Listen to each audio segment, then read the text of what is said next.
सासू सासऱ्यांना सांभाळ करणे ही सुनेची जबाबदारी नाही, असा महत्त्वपूर्ण निकाल अलाहाबाद हायकोर्टाने दिला आहे. नक्की काय सांगितलंय न्यायालयाने सांगते, पण त्याआधी थोडक्यातला नक्की फॉलो करा, कारण अशा प्रकारच्या अपडेट्स आम्हीच तुम्हाला नेहमीच देत असतो. अलाहाबाद उच्च न्यायालयाने एका वृद्ध दाम्पत्याची याचिका फेटाळताना कायद्याची मर्यादा स्पष्ट केली आहे. आग्र्यातील एका वृद्ध जोडप्याने आपल्या सुनेविरुद्ध देखभालीसाठी न्यायालयात धाव घेतली होती.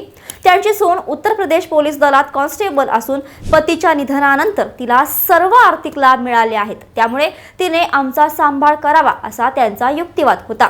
यावर सुनावणी करताना न्यायमूर्तींनी स्पष्ट केलं आहे की भारतीय नागरिक सुरक्षा संहिता कलम 144 नुसार देखभालीचा अधिकार केवळ पत्नी, मुलं आणि आई वडील यांच्या पुरताच मर्यादित आहे. कायद्यात सासू सासरे या नात्याचा उल्लेख नाही. जोपर्यंत कायद्यात स्पष्ट तरतूद केली जात नाही तोपर्यंत सुनेवर देखभालीची कायदेशीर सक्ती करता येणार नाही. सासू सासऱ्यांची सेवा करणे ही केवळ एक नैतिक जबाबदारी असू शकते, पण ती एक कायदेशीर सक्ती नाही, असा स्पष्ट संदेश या निकालातून दिला आहे. कोर्टाचा हा निर्णय तुम्हाला योग्य वाटतो का? कमेंट्समध्ये नक्की सांगा आणि अशाच घडामोडींसाठी थोडक्यातला नक्की फॉलो आणि सबस्क्राईब करायला विसरू नका. बातमी म्हणजे थोडक्यात.